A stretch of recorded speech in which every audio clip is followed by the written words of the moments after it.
Qu'est-ce qui se passe vraiment dans la tête, dans le corps, ou quand le corps dit stop, mais que l'objectif il est quand même là devant nous? Je suis country manager pour Kraken en Suisse. C'est un cabinet de conseil et de formation qui met les sciences cognitives au service de l'entreprise. Et quand je suis pas au bureau, effectivement, je suis sur les sentiers, bien souvent dans le Salève, parce que je pratique l'ultra trail et le triathlon. C'est comment ces moments d'ultra intensité révèlent des ressources émotionnelles qu'on peut réutiliser finalement dans nos défis de tous les jours professionnels. Toutes les décisions en fait sont avant tout émotionnelles. Et effectivement, chez Kraken, notre objectif c'est de comprendre ces ressorts qui sont souvent invisibles, mais vraiment très puissants. Mais comme dans l'ultra, les premiers kilomètres, ça ne dit rien de la suite. Le vrai enjeu, c'est vraiment d'accepter de ne pas avoir les résultats immédiats, tout en gardant la même exigence chaque jour, à chaque pas. Et donc j'ai vraiment choisi de me dire, alors là, t'es dans une montée, tu vois pas encore le paysage, la crête est pas encore là, mais tu avances un pas après l'autre. Et c'est vraiment ça, pour moi, la leçon principale, voilà, c'est de se dire, c'est une étape. Le client, il peut être difficile, la situation peut être difficile, mais il faut essayer vraiment de garder le cap. Vraiment, l'ultra-endurance, ça m'a appris que les moments de bas, les doutes, même les larmes, parfois, c'est pas un bruit de fond à supprimer, c'est vraiment des données, des datas et des indicateurs précieux de notre état du moment. Et voilà, l'objectif, c'est de les transformer dans des émotions qui sont plus positives ou plus utiles sur l'instant. Et en entreprise, c'est vraiment pareil, hein. Une équipe qui doute, un collaborateur qui est en colère ou qui est démotivé, ou un manager qui est stressé, bah, c'est des signaux faibles qu'on peut soit ignorer au nom de la posture professionnelle, soit accueillir pour les ajuster, réengager, régénérer les gens avec qui on travaille. Et c'est là que vraiment l'intelligence émotionnelle rentre en jeu, hein. C'est pas être simplement gentil ou larmoyant, c'est plus être lucide et connecté à ce qui se passe vraiment. Et quand on travaille avec les sciences comportementales, nous c'est ce qu'on cherche, hein, c'est réintégrer l'émotion comme un levier et pas comme un parasite. Vraiment pour moi un leader important, inspirant, c'est vraiment quelqu'un qui fait pas semblant de tout contrôler, c'est quelqu'un qui reste humain, même sous pression, et qui sait nommer ce qu'il traverse, voilà, qui crée un espace dans lequel les autres peuvent en faire autant. Ouais, c'est vraiment quelque chose, en tout cas pour moi, qui drive mon quotidien. Bonjour la communauté, c'est Stéphane et Arnaud et vous êtes sur Ciel, le podcast qui décode l'intelligence émotionnelle et le leadership. Aujourd'hui, on va aborder un sujet passionnant qui peut être très bien pour nous impacter dans notre vie autant personnelle que professionnelle. Et le titre, c'est du trail au leadership, comment l'ultra-endurance révèle notre intelligence émotionnelle. Et on va voir tout ça aujourd'hui avec Constance. On sait tous que finalement, le sport forge le mental, ça on le lit, on l'entend beaucoup, un peu partout. Mais ce qu'on découvre moins souvent, c'est comment ces moments d'ultra intensité révèlent des ressources émotionnelles qu'on peut réutiliser finalement dans nos défis de tous les jours, professionnels et même personnels, même les plus exigeants. Dans cet épisode, on va explorer 3 questions essentielles. Qu'est-ce qui se passe vraiment dans la tête, dans le corps, ou quand le corps dit stop, mais que l'objectif il est quand même là devant nous? Comment transformer la pression en performance, que ce soit au 35e kilomètre, elle nous en parlera, Constance, ou face à un enjeu professionnel crucial? Et la troisième, le défi ultime, peut-on viser l'excellence sans perdre finalement son humanité? Et merci Stéphane pour cette intro. Alors aujourd'hui, on a le plaisir d'accueillir Constance. Comme tu as dit, Constance, c'est une Ironwoman, ultra traileuse, country manager suisse de chez Kraken Behavioral. Elle relie la science du comportement, la vente et les performances professionnelles. Alors Constance, tu incarnes parfaitement cette alliance entre excellence sportive et leadership business, et avec une énergie et une authenticité qui nous a tout de suite vraiment séduit avec Stéphane. Alors si tu devais te présenter à quelqu'un qui ne te connaît pas, en une phrase, ça serait quoi? Déjà, je commencerai par dire bonjour. Donc, bonjour à tous. Salut Arnaud, salut Stéphane. Merci beaucoup de m'accueillir. Je suis vraiment ravie d'être avec vous aujourd'hui. Donc, tu l'as dit, je suis Constance. J'ai 31 ans. Je vis à Genève. Je suis originaire d'Alsace et j'en suis vraiment très fière. Tu l'as aussi dit, je suis country manager pour Kraken en Suisse. C'est un cabinet de conseil et de formation qui met les sciences cognitives au service de l'entreprise. On en parlera un petit peu plus tard. Et quand je suis pas au bureau, effectivement, je suis sur les sentiers, bien souvent dans le Salève, parce que je pratique l'ultra trail et le triathlon. Et on y reviendra souvent après, mais ma devise, c'est quand il n'y en a plus, il y en a encore. Merci Constance. Tu nous as mis l'eau à la bouche. Il y a forcément eu un déclic dans ton parcours, ce moment où tu es passé de je fais du sport, hein, comme beaucoup de gens qui ont avec plein de bonnes intentions, quelque chose de l'ordre de je vais aller beaucoup plus loin, je vais pousser mes limites.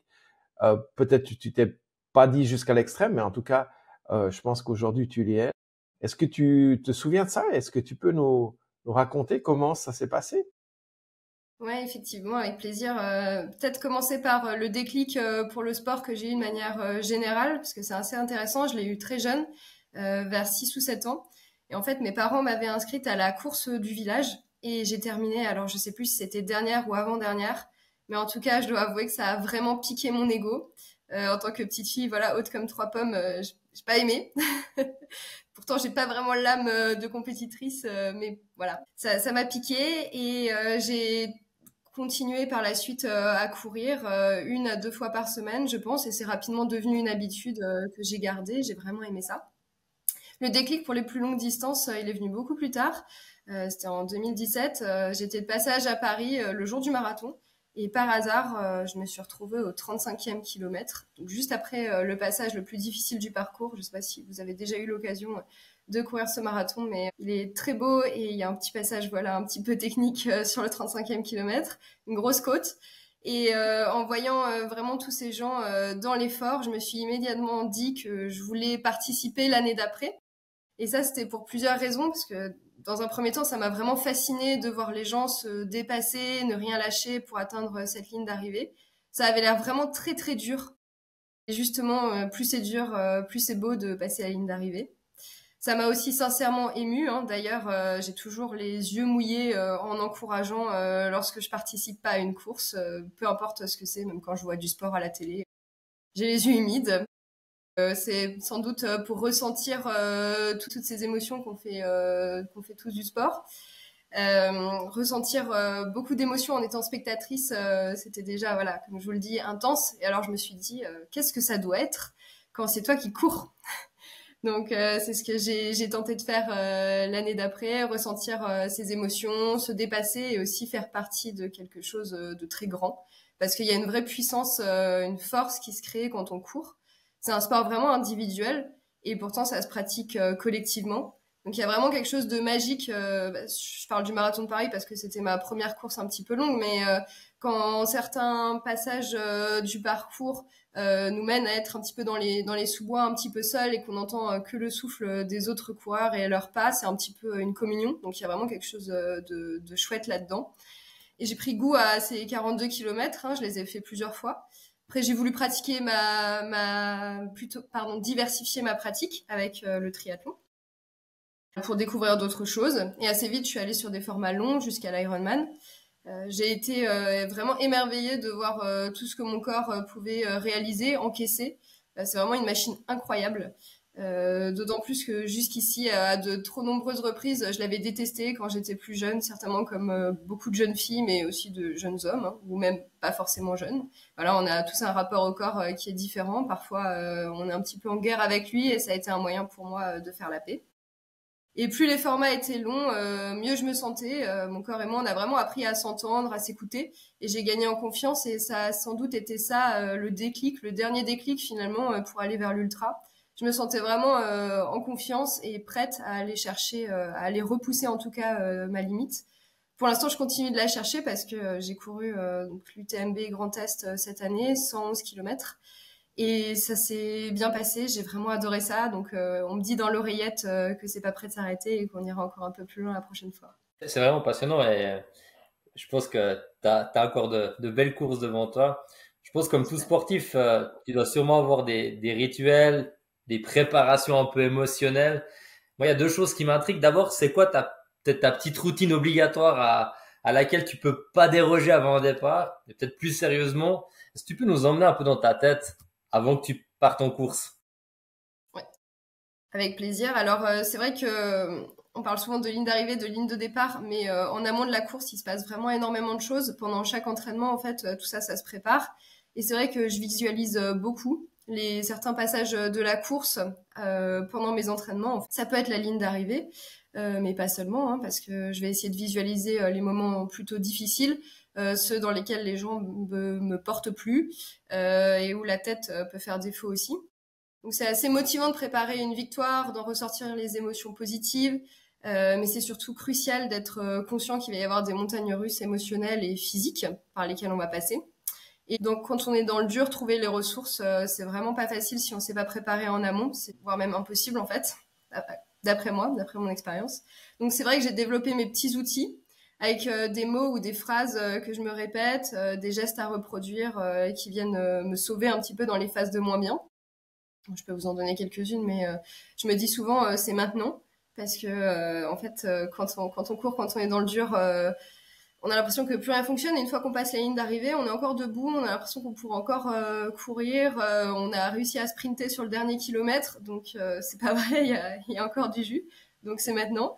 Je pince aussi mon pouce et mon index, donc ça je le fais aussi avant le départ pour m'ancrer vraiment dans le moment présent. Je me parle aussi à voix haute, voilà, je passe un petit peu pour une folle, c'est pas grave. Et je souris aussi, ça c'est super puissant, mais je pense qu'on aura l'occasion d'en reparler. Donc c'est vraiment une question de préparation méticuleuse, je laisse rien au hasard et à quelques jours de la course, je peux ressentir une forme de stress ou d'excitation, mais le jour du départ, je suis vraiment très très sereine, j'ai la tête très froide, vide et je pense que ça c'est grâce à toute la préparation que je viens de vous énoncer. J'ai un short préféré aussi, ça c'est plutôt de la superstition, mais si vous regardez toutes mes photos d'arrivée de course depuis 2017, on est en 2025, j'ai toujours le même short sur les courses. Donc c'est pas très esthétique, mais tant pis, je m'en fiche. C'est mon short de course officiel, voilà. Et donc j'ai plus qu'à dérouler mon plan une fois que j'enfile mon short. Tout le travail a été fait en amont. Je prends quelques grandes inspirations pour contrôler mon rythme cardiaque sur le départ parce que bon, ça s'emballe quand même un petit peu. Échanger aussi des petits mots ou des encouragements avec les voisins qui sont dans le sas avec nous, c'est aussi super sympa parce qu'on est tous ensemble dans cette aventure. Je parlais de communion tout à l'heure, mais encore une fois, il y a vraiment un rôle des autres coureurs sur notre course. On va aussi parler pendant un ultra. Clairement, on a le temps de discuter avec les gens, on fait de belles rencontres et ça fait partie des rituels. C'est passionnant. Et bon, tu nous as embarqués là, ça c'est sûr.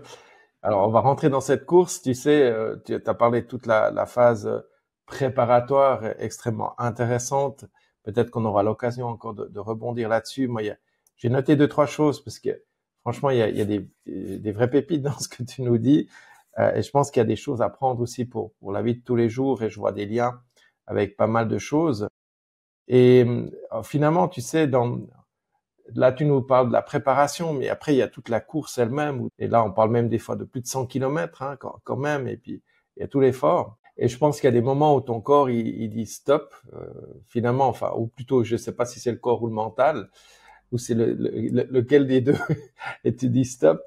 Mais je pense que c'est surtout le mental, finalement.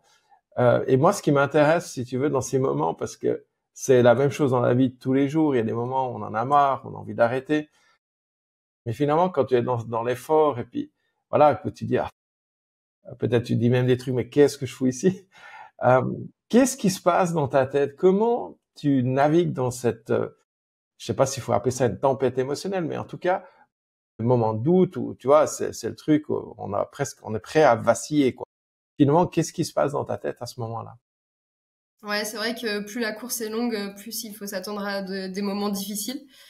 L'avantage quand on a un petit peu d'expérience, c'est que voilà, on sait qu'il faut être un petit peu plus bas pour remonter la pente. Et c'est vrai que c'est comme dans la vie, hein, en trail comme au quotidien, personne se promène uniquement sur une ligne de crête avec une vue parfaitement dégagée, grand soleil et tout se passe bien. Donc c'est vrai que le parallèle est intéressant. Parfois on voit que le négatif dans le quotidien comme en course parce que en course, on peut se faire doubler, constater que notre vitesse moyenne est en baisse ou voilà, simplement parce qu'on commence à être vraiment fatigué parce qu'après 7 ou 8 heures de course, c'est normal. Et dans ces cas-là, la tête va chercher tout un tas de bonnes raisons de dire stop, de faire arrêter la course, justifier un abandon en fait, hein, carrément. Donc moi, je me dis parfois, il fait trop chaud, j'ai mal à tel endroit. C'est pas vrai. Tout ça n'est qu'une invention de la tête bien souvent. Parfois, je rêve même de donner mon dossard à quelqu'un et qu'il parte devant pour aller biper juste mon dossard sur la ligne d'arrivée et que moi, on me laisse dans la forêt. Donc, clairement, des moments de baisse psychologique, il y en a beaucoup. Donc, c'est à ce moment-là qu'il faut utiliser justement ces petites techniques, ces mots, ces ancrages dont je parlais tout à l'heure pour qu'ils refassent surface au moment où on en a le plus besoin. Donc quand les autres coureurs m'entendent parler à voix haute toute seule, ils doivent se dire que je suis vraiment folle. Mais voilà, c'est dans ces cas-là, je me parle vraiment à moi-même. Parfois, ça suffit pas, tout ça, tous ces petits ancrages, le fait de se parler, de se toucher le pouce et l'index et de se dire que c'est maintenant qu'il faut y aller. Parce qu'on est descendu tellement bas mentalement et physiquement que on est obligé d'aller chercher de la motivation extrinsèque versus la motivation intrinsèque. La motivation intrinsèque, c'est celle que j'ai, qui ne dépend que de moi. La motivation extrinsèque, c'est tous les éléments extérieurs qui vont m'aider à avancer. Et c'est ce qui s'est passé pendant mon ultra trail. J'étais déjà à plus de 60 km dans les jambes. Il y avait la plus grosse côte du parcours à passer, donc 8 km de montée raide en continu. Je voyais déjà flou, je me sentais vraiment complètement vide et vraiment impossible là d'utiliser mes petites astuces. Donc j'ai commencé à lister tous les proches qui étaient en train de passer leur dimanche à suivre la course sur l'application Lifetrail. Dieu sait qu'il y en avait un certain paquet. J'ai pu le constater à l'arrivée, ça m'a beaucoup émue d'ailleurs.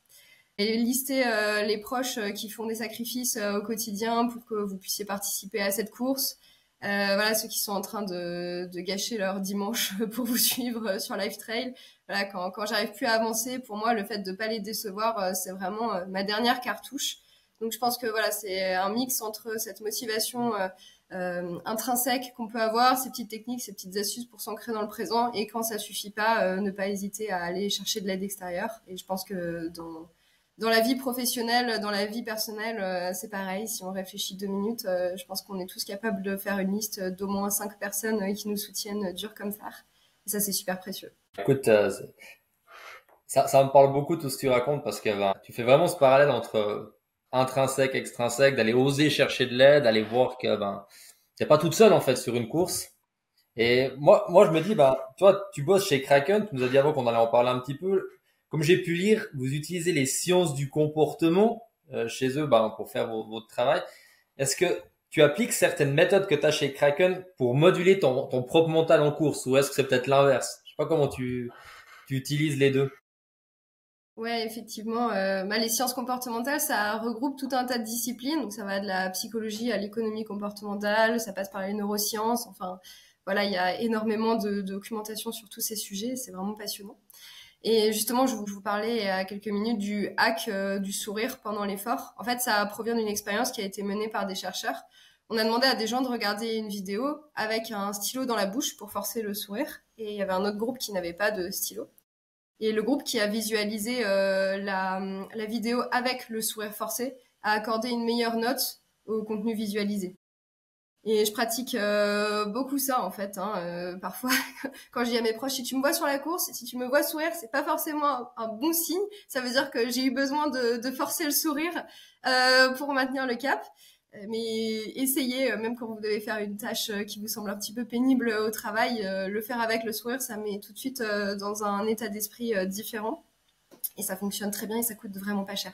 Je pratique aussi beaucoup le concept de dissonance cognitive. Donc, c'est-à-dire qu'il y a un inconfort psychologique que l'on ressent quand nos actions correspondent pas à nos engagements ou à nos croyances. Et ça, je l'utilise tous les jours. Donc, c'est vraiment le fait de s'engager vis-à-vis des autres, mais aussi de soi-même.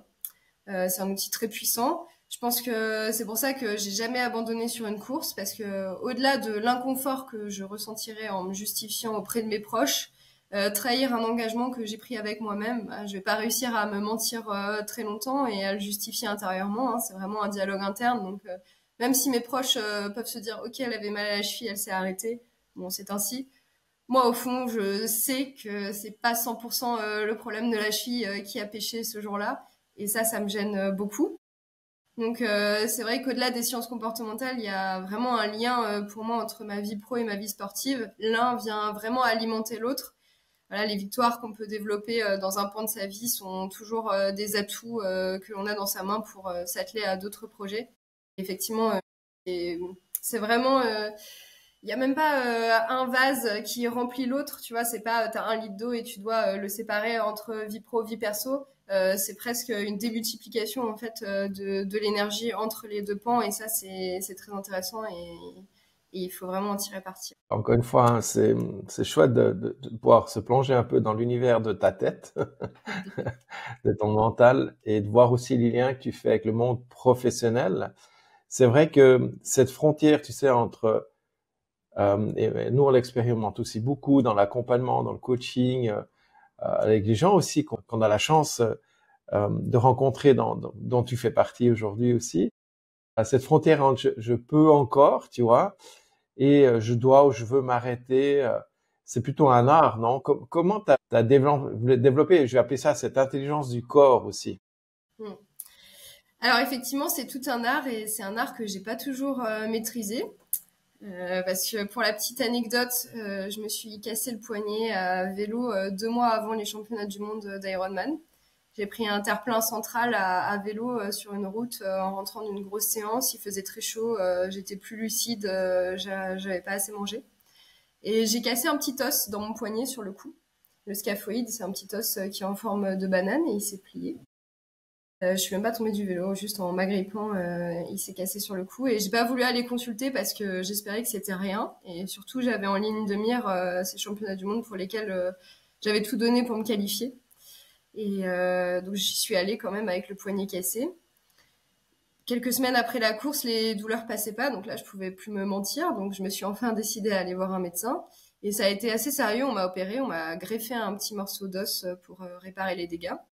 Donc cette histoire de poignet, ça m'aura quand même bien appris que voilà, pousser mon corps comme une machine, ça peut avoir des conséquences et que n'importe quelle performance ne vaudra jamais un physique intact parce qu'aujourd'hui, je pense que j'aurai des douleurs au poignet toute ma vie. Heureusement, ça arrive pas tous les jours hein, et faire du sport, c'est pas forcément voilà se pousser à ce point dans ses retranchements. Et je dirais que c'est vraiment l'expérience et la pratique qui permettent de savoir quelle douleur est normale, liée à l'effort, et quelle douleur nécessite un aménagement de la pratique, voire un arrêt. Il faut apprendre voilà, à lire les signaux. Donc c'est classique, hein, plus on s'entraîne, plus on apprend à se connaître. Parfois, on arrive à des seuils d'intensité, à des douleurs qu'on n'a jamais expérimentées auparavant. Et effectivement, ça demande une vigilance de chaque instant pour se gérer et pas prendre trop de risques. Quand la vue se trouble, par exemple, ou qu'on commence à vaciller, on sait que ça peut être lié, par exemple, à la consommation de glucides ou à la chaleur. En tout cas, pour moi, c'est les deux facteurs qui m'impactent beaucoup. Et il faut un peu tester des protocoles en entraînement et puis essayer de les adapter à la réalité le jour de la course. S'il y a des symptômes inconnus au bataillon qui arrivent en course, c'est là qu'il faut se poser vraiment les bonnes questions. L'avantage, c'est que médicalement, on est très bien accompagné. Hein. Il y a des pompiers, des médecins qui sont vraiment pas loin. À l'entraînement, c'est un petit peu différent. Donc voilà, je suis encore en cours d'apprentissage finalement sur cette limite.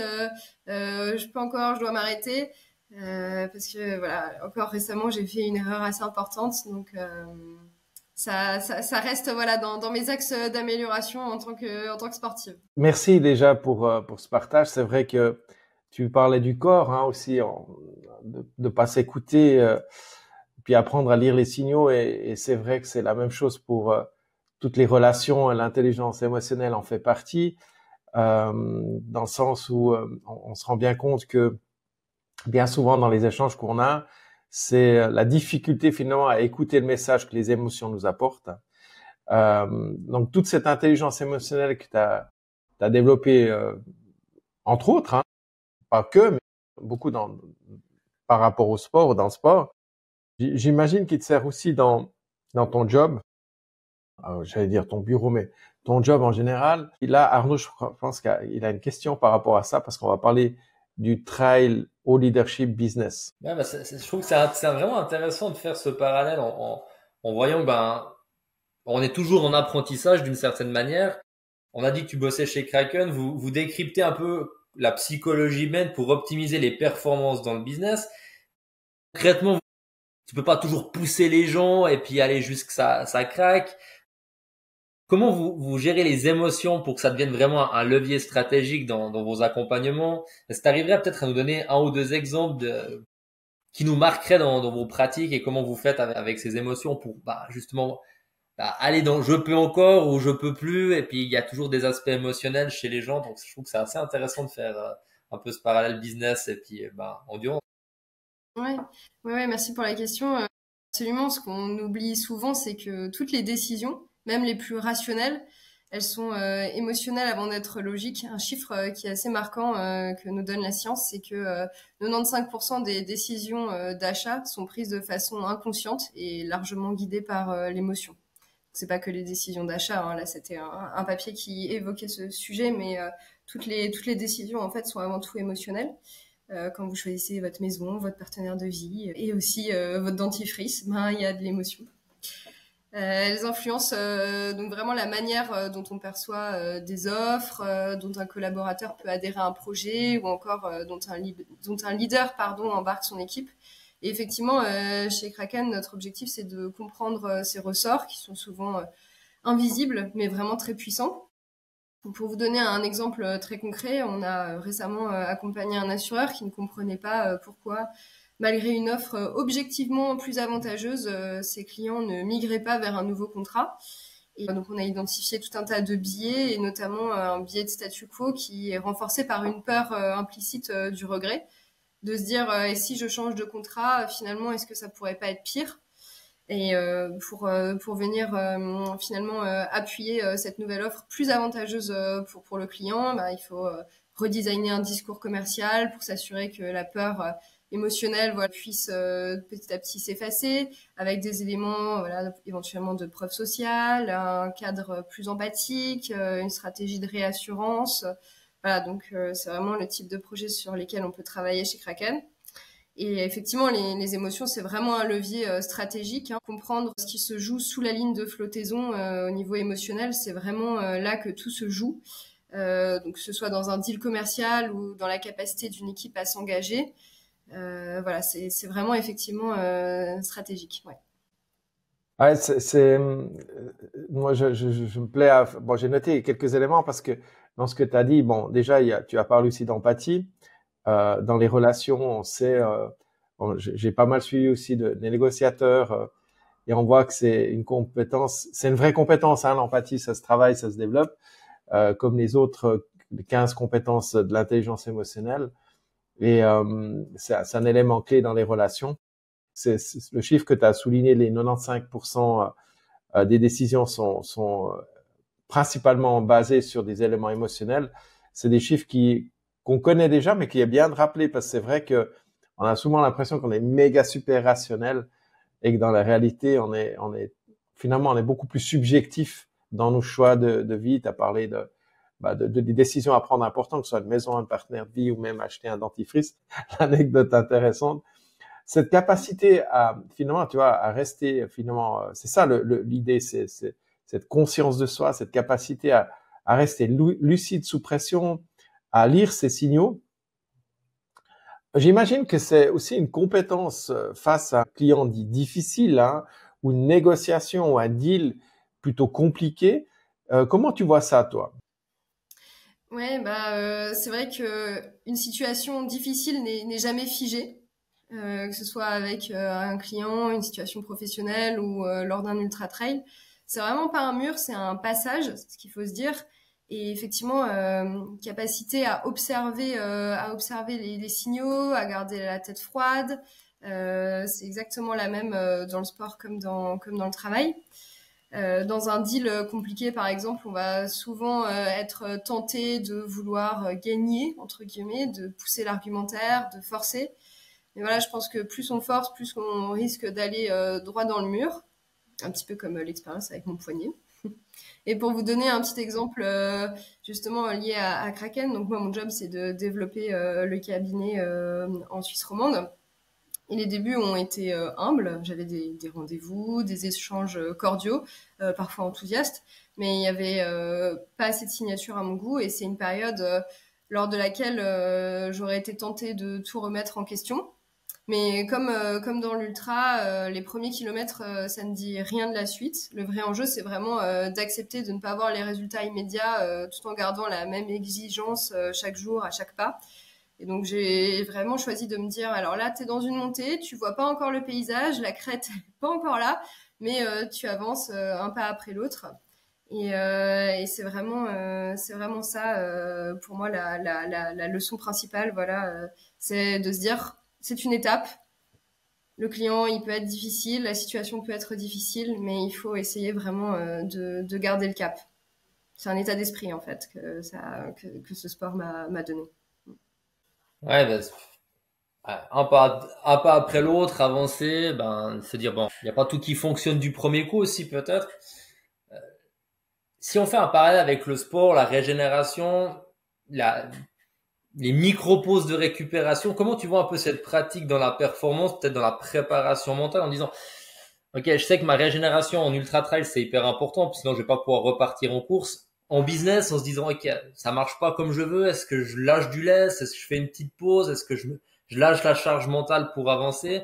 Comment tu vois un peu le parallèle avec le sport, en fin de compte, avec ta pratique quotidienne, parce que c'est quand même quelque chose c'est un facteur clé, la régénération, les pauses.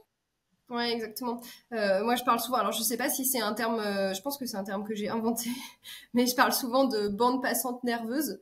C'est le terme que j'utilise pour parler de ma réserve d'énergie un petit peu mentale, émotionnelle. Et c'est vrai que ce soit dans le travail ou en course, il y a toujours des moments dans lesquels on sent que cette réserve, cette batterie, elle est un peu plus à plat. En courant, c'est vrai qu'il faut être vigilant hein, quand on n'est plus assez alerte et attentif parce qu'on est mentalement fatigué et c'est là qu'on fait des erreurs qui nous coûtent cher. Et c'est selon moi impossible de pousser physiquement parlant quand on est émotionnellement fatigué. Donc quand je sens qu'il faut recharger cette batterie, tout en continuant de courir, je privilégie un maximum le relâchement. Alors à ne pas réaliser ça, je savais pas si je sais pas trop si je dois le dire ou pas, mais parfois quand je cours, je ferme pendant 2-3 secondes mes yeux parce qu'au bout de X heures de course, c'est vraiment compliqué. Donc même ces micro-pauses, voilà, elles interviennent lors de la course. Je sais pas si je le conseillerais à tout le monde. Il faut vraiment que le terrain soit plat et voilà, faut pouvoir se le permettre. Mais voilà, privilégier un maximum ce relâchement physique, les épaules qui tombent, etc. Et ça, c'est des choses qu'on peut appliquer aussi nous dans notre quotidien parce que moi, la première, je suis toujours comme ça sur mon ordi, très tendue. Donc le relâchement physique va entraîner, d'après mon expérience, un relâchement aussi plutôt mental. Donc ça passe vraiment par voilà, par la posture, par la respiration aussi, prendre de grandes inspirations un peu plus profondes que la respiration saccadée ou courte qu'on peut avoir parfois. Ça, pareil, ça marche en course et ça fonctionne aussi surtout au bureau. La cohérence cardiaque, ça m'a bien aidé. Je ne sais pas si vous connaissez, mais c'est quelque chose qu'on peut tous reproduire très facilement chez nous. Hein, il existe beaucoup de vidéos YouTube à ce sujet et globalement, c'est inspirer pendant 5 secondes et expirer pendant 5 secondes en continu. Au début, on a un petit peu de mal à tenir ces 5 secondes et puis à la fin, ça devient presque trop peu. On a envie de prendre des respirations de 6, 7, 8 secondes. Et ça peut vraiment être intéressant non seulement pour la récupération sportive après une grosse séance, mais moi, ça m'aide aussi à me concentrer quand je dois faire une pause au travail. C'est vrai qu'après une petite séance de cohérence cardiaque, 5 minutes, j'ai 2 heures d'efficacité devant moi. Donc c'est un outil très puissant. Si c'est pas encore fait, essayez et puis vous me direz ce que vous en pensez. Alors ça, c'est un truc qu'on connaît. On le conseille aussi avec Stéphane dans nos formations parce qu'on sait que ça marche très très bien. Et ce qui est intéressant à voir, c'est que toi, même en courant un Ironman, même en faisant un ultra trail, on voit qu'il y a vraiment des parallèles que tu peux tirer entre ta préparation, la manière de gérer les équipes, comment on se gère soi-même. C'est un peu la même chose. Hein. L'art de se dépasser sans vraiment se perdre et puis pas trop de risquer. T'as parlé de fermer les yeux, mais je pense que c'est quand même hyper maîtrisé ce que tu fais. Tu sais où tu vas et puis tu connais bien ça. Donc, si tu veux bien, on va passer dans la prochaine partie, un peu l'intelligence émotionnelle, voir comment tout ça, ça te guide comme une boussole. Et puis, je pense, Stéphane, t'as 2-3 questions aussi à lui poser par rapport à ça. Bon, encore une fois, hein, je trouve captivant de t'écouter aussi. Et je pense que pour les gens qui vont écouter ce podcast, il y a plein de choses à apprendre. D'ailleurs, si on regarde, c'est marqué Think and Feel. Hein. Pourquoi? Parce qu'on dit souvent le corps et l'esprit sont liés. Et je pense que voilà, c'est assez fondamental de comprendre ça et de vouloir dissocier les deux. C'est même une bêtise. Alors oui, les techniques de respiration, je pense qu'on doit beaucoup apprendre à les travailler. Dans certains domaines, c'est assez connu, mais beaucoup de gens ont de la peine à savoir respirer correctement. Nous, chez Ciel, on a pour l'habitude aussi d'accompagner des personnes qui peuvent être dans des rôles de conduite ou de responsabilité, mais pas que, justement à développer cette intelligence émotionnelle. Juste pour rappel qu'il y a quand même un ensemble de 15 compétences, c'est pas une compétence, mais c'est vraiment un ensemble de compétences qui se travaillent. Toi, quels sont tes codes d'accès émotionnel, si je peux appeler ça comme ça, parce qu'on parle de boussole, hein. Cette musique un peu qui peut donner confiance, tu as déjà donné quelques éléments, ce geste qui recentre. Tu parlais de rituels, est-ce que tu as des petits rituels secrets éventuellement aussi que tu n'as pas encore partagé ou que tu pourrais approfondir? Ouais, effectivement, j'en ai déjà donné quelques-uns, mais en fait, je les choisis selon le moment, l'intensité de l'émotion à réguler. Voilà, ils sont différents. C'est vrai que le pouce et l'index, je l'utilise vraiment très souvent avant un moment important. Ça peut être même une prise de parole dans le milieu pro ou une réunion un petit peu décisive. Donc ça, c'est un ancrage sensoriel que j'ai vraiment travaillé en amont. À chaque fois que je me sens confiante, alignée, je fais ce geste pour continuer de l'ancrer à chaque fois. Et le jour J, il me ramène à cet état. Et ça, vraiment, ce geste, tout le monde peut choisir le sien. Ça peut être n'importe quoi. Moi, je fais ça parce que c'est plus discret que d'essayer de me gratter le milieu du dos, par exemple. Mais chacun fait ce qu'il veut. Je peux vous donner aussi un autre rituel. Et celui-ci, il provient directement de la science. Avant un moment important, ça peut être une présentation ou autre chose, vous pouvez lever les bras au ciel. Alors j'évite de faire ça en public, hein, j'avoue que je vais me cacher dans le couloir avant de le faire, enfin, pour réaliser ce geste. Le fait de prendre une position vraiment expansive que vous associez à la victoire, on appelle ça la power pose, ça va vous permettre de faire monter le taux de testostérone dans le sang. Et chez la femme, comme chez l'homme, cette hormone, elle joue un rôle clé dans la confiance, la prise de risque, l'audace. Elle va vraiment vous préparer à affronter un enjeu, à affirmer voilà qui vous êtes et à oser. Donc ça, c'est encore une fois quelque chose qui prend 5 secondes et qui est assez puissant. Donc je vous invite tous à essayer la Power Pose. Ce qui est drôle, c'est que tu dis encore, ouais, je le fais peut-être pas tout le temps devant tout le monde, je m'écarte un petit peu, mais toi, dans un monde business, on dit faut rester pro, toi, rester professionnel. En gros, ben, c'est vrai que ça, on se voit mal en séance, lever les bras. Ouais, je vais réussir, toi, faire, c'est plutôt, tranquille avec tes émotions. C'est plutôt l'inverse. Comment toi, tu réconcilies un petit peu la performance, l'humanité, les émotions, tout ça dans un cadre professionnel? Ouais, c'est vrai que souvent il y a une dualité entre les émotions et le côté pro. Pour moi, on devrait pas choisir entre les deux, hein. C'est vraiment nécessaire de combiner les deux. On peut pas viser une performance durable sans tenir compte de l'humain qu'on est et puis surtout des humains qui sont autour de nous. C'est vraiment un mélange complexe, un humain, hein, de logique, de ressenti, de doute, de motivation, de crainte et donc d'émotion. Voilà, j'ai longtemps cru qu'il fallait verrouiller un petit peu qui on était pour être plus crédible au début de ma vie professionnelle. Bon, déjà, je n'y arrivais pas, c'était pas naturel pour moi. Et en plus, je pense que c'est faux. Vraiment, l'ultra-endurance, ça m'a appris que les moments de bas, les doutes, même les larmes, parfois, c'est pas un bruit de fond à supprimer, c'est vraiment des données, des datas et des indicateurs précieux de notre état du moment. Et voilà, l'objectif, c'est de les transformer dans des émotions qui sont peut-être plus positives ou plus utiles sur l'instant. Et en entreprise, c'est vraiment pareil, hein. Une équipe qui doute, un collaborateur qui est en colère ou qui est démotivé, ou un manager qui est stressé, bah, c'est des signaux faibles qu'on peut soit ignorer au nom de la posture professionnelle, soit accueillir pour les ajuster, réengager, régénérer les gens avec qui on travaille. Et c'est là que vraiment l'intelligence émotionnelle rentre en jeu, hein. C'est pas être simplement gentil ou larmoyant, c'est plus être lucide et connecté à ce qui se passe vraiment. Et quand on travaille avec les sciences comportementales, nous, c'est ce qu'on cherche, hein, c'est réintégrer l'émotion comme un levier et pas comme un parasite. On le fait sur des parcours clients, des stratégies de vente, des dynamiques d'équipe. Et vraiment, pour moi, un leader important, inspirant, c'est vraiment quelqu'un qui fait pas semblant de tout contrôler. C'est quelqu'un qui reste humain, même sous pression, et qui sait nommer ce qui traverse, voilà, qui crée un espace dans lequel les autres peuvent en faire autant. Et ça, pour moi, c'est vraiment la posture la plus courageuse qu'on peut avoir en entreprise, et aussi même au quotidien, avec notre famille, avec nos amis. Ouais, c'est vraiment quelque chose, en tout cas pour moi, qui drive mon quotidien. Ah oui, tu vois, ce que tu décris, c'est d'une certaine manière, tu vois, on peut pas vraiment maîtriser les émotions, on aime bien le dire avec Stéphane, on maîtrise pas, on les régule, tu vois, c'est plutôt une régulation fine, à quel moment je peux les exprimer, comment je peux les exprimer. C'est aussi ce qu'on fait avec Ciel, tu vois, on accompagne les gens, on donne le maximum pour qu'ils soient en capacité justement d'avoir toutes ces clés de régulation émotionnelle pour pouvoir vivre au mieux en entreprise.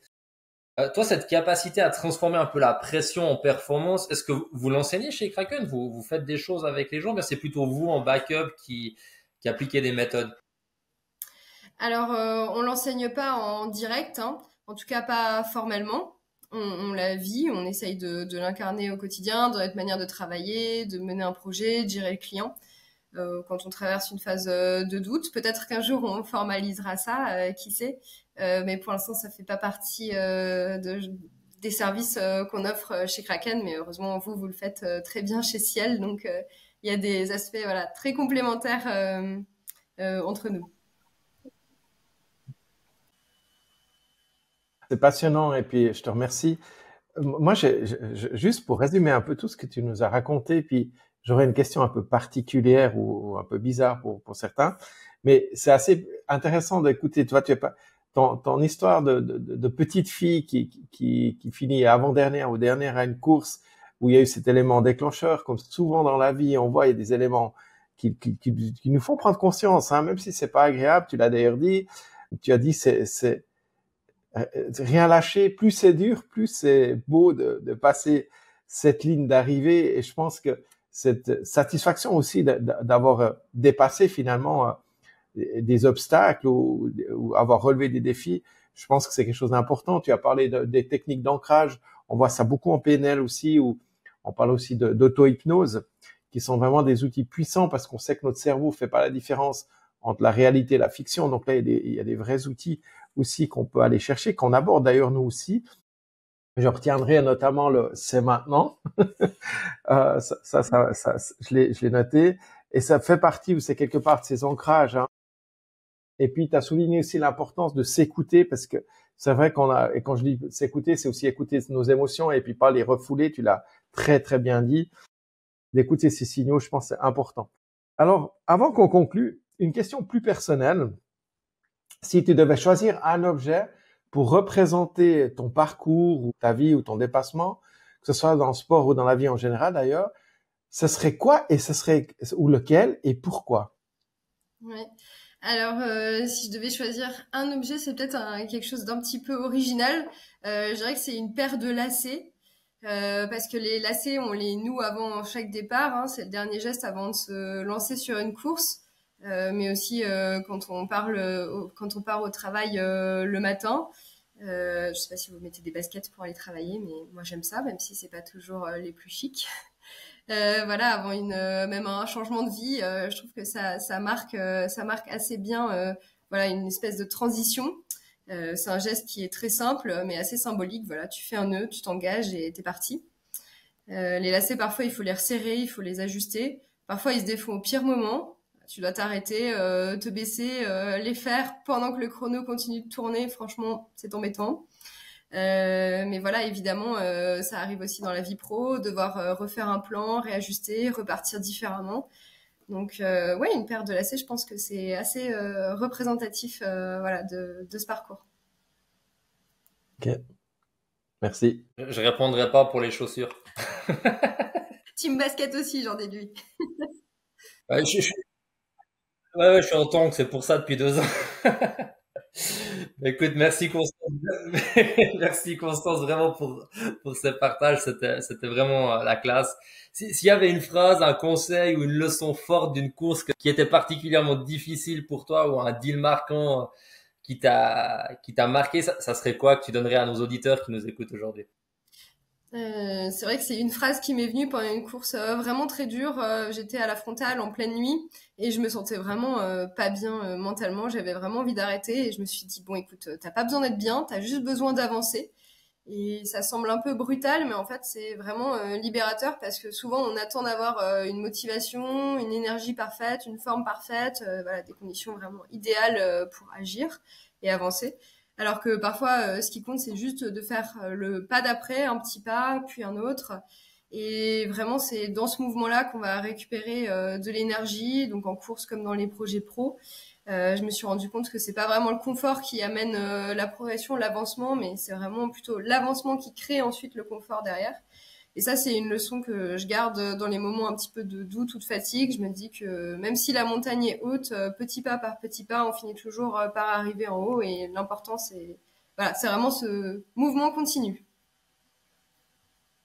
Ouais, t'as pas besoin d'être bien, tu dois juste avancer.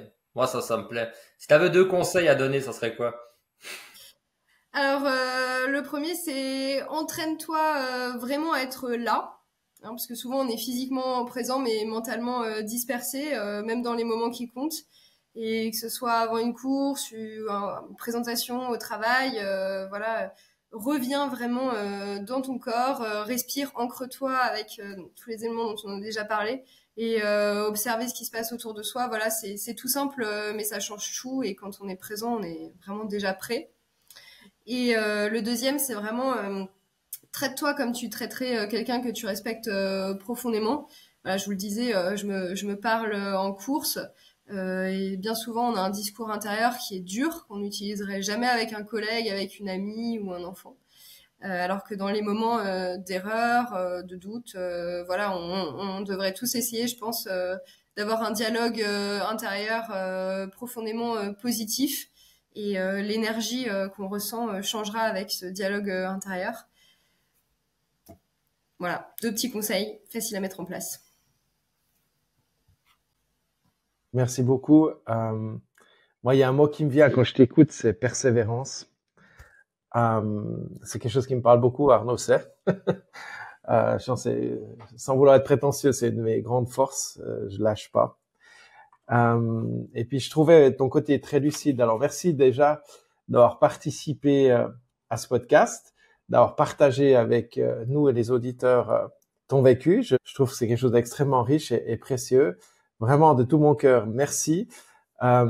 Surtout pour Constance, pour j'ai envie de dire, ton pragmatisme, ton authenticité, ta fraîcheur et ta générosité. Et j'apprécie ce côté lucide. Et c'est vrai que souvent, quand on parle d'émotion, on a l'impression de tomber dans le monde des bisounours. Et c'est juste pas ça. C'est un monde hyper lucide et c'est un terme que j'ai envie de reprendre. Ce que tu as partagé sur cette alchimie émotionnelle, transformer les obstacles finalement en opportunité d'aller plus loin, d'apprentissage, que les pressions, ça devient une performance. C'est exactement cette notion d'intelligence émotionnelle qu'on explore chez Ciel. Et pour ceux qui nous écoutent, j'espère que cet échange vous aura non seulement inspiré, mais aussi donné des outils concrets pour développer votre intelligence émotionnelle, parce que vous en avez. Et je vous ai dit, il y a 15 compétences, donc il y a toujours possibilité d'aller plus loin. Et moi, ce que je retiens en quelque sorte, en quelques mots, c'est la performance, qu'elle soit physique ou professionnelle, n'est pas uniquement ou jamais uniquement une affaire de force ou de stratégie. C'est avant tout une histoire émotionnelle qui doit être bien accueillie et bien dirigée, ce que tu nous as d'ailleurs démontré Constance, dans ton témoignage, et que derrière chaque déplacement, il y a aussi une sorte de boussole intérieure qui nous guide aussi bien sur un sentier de montagne ou de course que dans une salle finalement de réunion. Constance, un dernier mot. Ça va être difficile parce que j'ai vraiment passé un bon moment, donc je vais peut-être clôturer sur une petite conviction pour la route.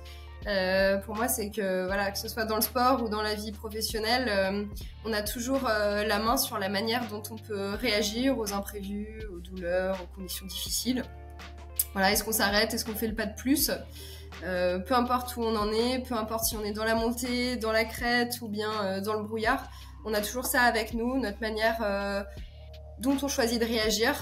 Est-ce qu'on fait le prochain pas, est-ce qu'on le fait pas? Donc voilà, je pense que ça c'est quelque chose d'important à garder et c'est aussi très puissant. Merci beaucoup pour votre accueil et c'était vraiment un plaisir et je vous souhaite tout le meilleur pour ce podcast et pour Ciel. Merci Constance. On te retrouve sur LinkedIn, c'est ça? On peut te retrouver aussi sur LinkedIn pour s'il y a des gens qui sont intéressés à te contacter. Top. Écoutez, si cet épisode il vous a plu, c'est peut-être le moment de revisiter un peu votre manière de performer, que ce soit en entreprise ou dans vos projets ou simplement dans votre quotidien. En tout cas, chez Ciel, nous formons et on accompagne des personnes, des leaders à incarner un leadership plus humain, plus conscient, plus connecté à leur intelligence émotionnelle. Je pense qu'aujourd'hui, avec Constance, on a aussi vu que c'était possible, que c'était pas une utopie vaine qu'on avait avec Stéphane dans ce qu'on fait au quotidien. N'hésitez pas à partager cet épisode, à liker, ça nous aide vraiment à le commenter. On répond aux commentaires à tout le monde, à en parler autour de vous.